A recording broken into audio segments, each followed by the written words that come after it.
opposition wu Sénégal la pour que ñoom ñu mën a jàkkaarloog mbër bu nga xamante ne dafa demee parti bu nga xam ne dafa tasaaroo maanaam dafa dagg léegi nag conseil constitutionnel boobu ba léegi lu fa ñëw lu nga xamante ne c'est anticonstitutionnel mu ngi koy dàq donc bu dàqee bi ñu xam ne ba léegi conseil constitutionnel mu ngi si logique mais tam bu jàllalee bii aussi bu jàllalee candidature bi aussi man je pense que su boobaa nag problème baa nga ca problème mu Bassirou Diomaye Faye ak Ousmane Sonko maanaam affaire bi calcul bu mu laaj ak enjeu bu mu laaj ci kanam dafa fragile ba pare dangereux si ñoom man favorable pour Pastef ci benn côté. parce que man góob ma ne Pastef war na mën a ñëw Bassirou Diomaye Faye may leen benn mandat abal leen xajal keneen ñëw man loolu góob ma ko ci Afrique fii. donc loolu góob ma ko. léegi daal képp nga xam ne yaa ngi toog di seetaan affaire bi donc xaaral ndax yow fa ñu jëm sa cappaandaw ba ndax ñii dañuy ànd bu def benn bloc wala dañuy disperser ku nekk yor sa parti boobu. en tout cas lu ci mënti am Omar Ndiaye mbir la moo xamante ni bii mën nañu jàpp ne les opposants li wërte wóor mooy ne gëwma li nga xamante ne moom la Bamba Cissé woote ñu dem wuy ji ko et loolu mën na indi nag li nga xamante ne mooy du inclusif li nga xamante ne moom mooy dialogue bi et loolu je pense mën na indi révolte ñi nga xamante ne ñoom ñooy peut-être les opposants aussi. waaw xam nga boo xoolee tey jii. ce que veut faire Pastef carrément mooy tey dañu bëgg a modifier code électoral du Sénégal les articles L29 et L30 te comme nu ko ñëpp waxee boo xoolee analyse politique yëpp noonu lañ ko waxee mooy fii Sénégal par rapport à modification maanaam li nga xam ne ni mooy les règles du jeu électoral comme que élection ay parti politique ñoo ko bokk ay mouvement politique ñoom ñëpp ñoo siy jogante loolu saay bu mësee am Sénégal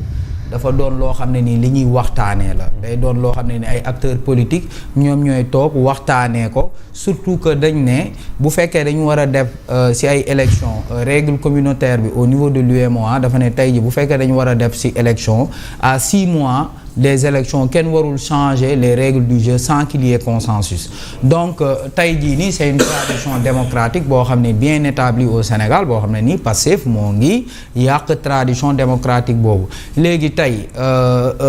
comment dirais-je le projet de loi bon c'est pas sax un projet de loi ça aussi c'est intéressant de le dire mooy c'est une proposition de loi ça veut dire que ça n'émane pas du gouvernement donc c'est ce sont des députés de Pastef ñoom ñoo def proposition de loi boobu léegi proposition de loi boobu nga xam ne tey jii jàll na en commission tey au niveau de l'Assemblée nationale ils ont terminé depuis 14 heures léegi proposition boobu de loi boobu bu jàllee ban incidence lay am ci code électoral bi benn incidence lay am ci code électoral bi mooy Ousmane Sonko dina mën a bokk ci ay élections parce que aussi bon peut-être que am na ñenn ñu fi toogoon comment dirais-je par rapport à la non rétroactivité ak yooyu mais d'après les dernières informations que j'ai obtenues sur ça mooy comme que c'est une loi positive Ousmane Sonko ak keneen koo xam ne nii maanaam si les règles du jeu changent règles du jeu yu bees yooyu noonu si la ñuy sukkandiku pour xool kan ak kan moom moo war a bokk léegi ce qui est problématique par rapport ak cette proposition de loi mooy xam nga dañ ne la loi elle est générale elle n'est pas personnelle loi du xool rek comme par exemple benn Feuz wala xool benn Omar Ndiaye wala xool benn mon cher Kane de l'APR loi bu ñuy définir loi di légiférer dañuy xool loo xam ne c'est d'une manière générale léegi looloo tax tey y a un scandale par rapport à ce qu'est en train de faire Pastef mooy tey tu as une majorité mécanique au niveau de l'Assemblée nationale tu as plus de 130 députés mu leer ni avec ces 130 députés mën nga jàllale benn proposition de loi sans que kenn mën ci dara parce que tey jii tu as la majorité au niveau de l'Assemblée nationale donc c'est là où c'est problématique cette loi là donc c'est un scandale léegi nag par rapport ak maître Bamba Cissé xam nga la loi bu fekkee ni c'est un projet de loi nga xam ne c'est le gouvernement moom moo ko déposé gouvernement bi moom moo koy défendre même en commission mais comme que c'est une proposition de loi c'est pas au gouvernement carrément de défendre cette proposition de loi là ce sont les députés eux-mêmes maanaam loi bi ñi ko déposé ñoom ñoo ko war a défendre ce sont les Ayib Daffé et consorts te loolu tamit ça nous permet de savoir aussi que c'est pas quelque chose qui émane du gouvernement ça veut dire que du président de la République en quelque sorte parce que je me rends compte que depuis quelque temps il faut faire la différence entre si biir Pastef entre ce qui émane de Bassirou Diomaye Faye ak loo xam ne nii ça vient de Ousmane Sonko même si Ousmane Sonko a un pied dans le gouvernement mais il contrôle aujourd'hui li nga xam ne nii moom mooy la majorité parlementaire. En tout cas c'est scandaleux te jàpp naa ni aussi ministre de l'intérieur woote bu mu wootee bi ñuy wax man gis boo xoolee communiqué bi. Il n'est écrit nulle part que ils vont discuter du code électoral gisuma ko. loolu moo tax waa nouvelle responsabilité doon laaj les termes de référence. waaw les termes de référence. Parce que bon il parle du processus électoral bon c'est quelque chose de très vague donc Pastef aujourd'hui ñoom lépp li nga xam ne nii ñoo ngi ko doon défendre démb tey jii nii dañoo mel ni ku ko wàccu. Maanaam carrément on dirait que Pastef c'est métamorphosé en fait à la tête du pays parce que tey ñoom ñoo doon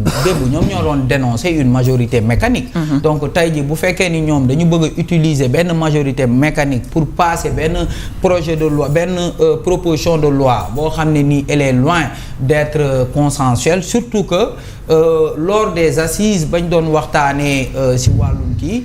Je pense que la société civile gars yi waxoon nañu on avait fait une proposition pour que ñu discuter des articles L29 et L30 te Pastef bugg ko woon léegi nag ce qui est important aussi à noter mooy le code électoral sénégalais maanaam Sénégal code électoral bu ñuy utiliser c'est le processus fii au Sénégal c'est pas quelque chose d'inclusif c'est quelque chose d'exclusif te d'après mes recherches c'est depuis les années 1970 sous le régime de Senghor moom moo defoon loolu de telle sorte que maanaam bu fekkee ni yow condamné nañ la si yenn am nga yenn condamnation yi pour nga mën a bañ a bokk si ay élections léegi nag Macky Sall moom boo xoolee lan la si yokk mooy le fait que tey jii si tu n'es pas électeur tu peux pas être candidat loolu moom c'est le président de la République Macky Sall moom moo ko si dugal donc bon c'est en fait l'analyse qu'on peut faire fausse de la situation.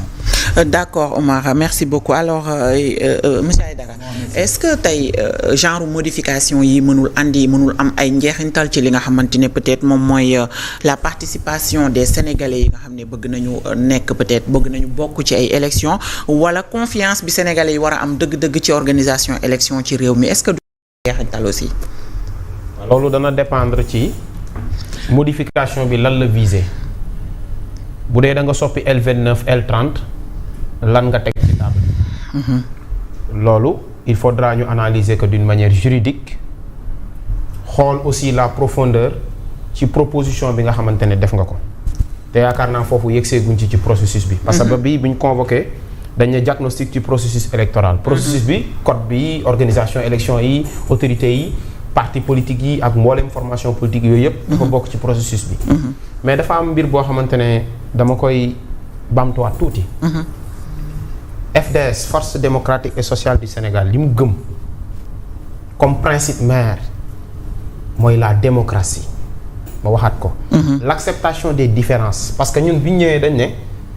FDS c'est la révolution et la refondation des partis politiques au Sénégal. ñu ne partis politiques yooyu ñaari problème yii lañ doon souffrir la démocratie interne et la liberté de participation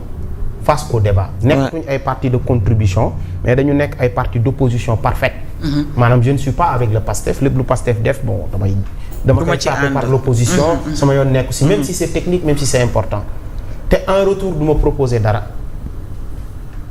moo tax dañu accorder beaucoup plus d'importance à l'éducation et à la formation de nos militants. léegi nag bu fekkente ne yu mel nii dafa am suñu jotee requête d'invitation dinañ ci dem waaye nan lañ ciy demee principe bi ñu ciy demee mooy qu'est-ce que vous proposez d'abord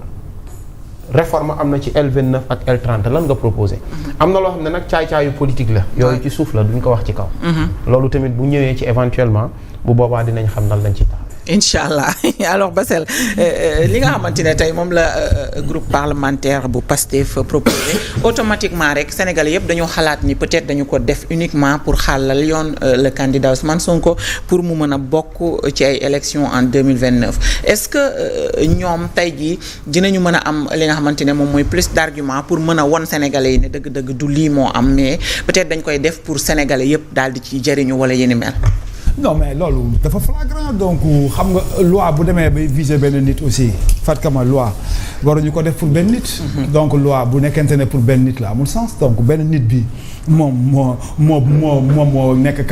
candidature am ñu bloqué ko conseil constitutionnel accepté wul candidature am justice bu Sénégal accepté wul candidature am loolu la léegi benn moyen la mooy que assemblée nationale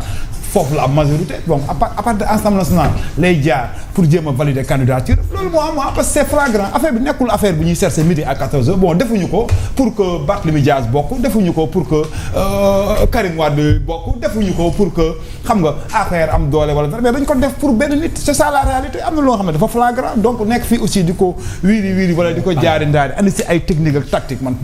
pour man amul sens am na loo xam ne dafa flagrant lu leer la li olof naan lu ne fàng la kenn du ko jeex loolu dafa leer candidature moo ko intéressé bon défier na justice défier na tout le monde ñëpp ñu ko rabat d'arrêt bu mu def ak lépp léegi day défier lépp léegi dafa am beneen porte boo xam ne fa lay jaare mooy assemblée nationale maa ko moom fa la ñuy proposer loi bi léegi nag politiciens yi ñoom ñooy xoolaale ak conseil constitutionnel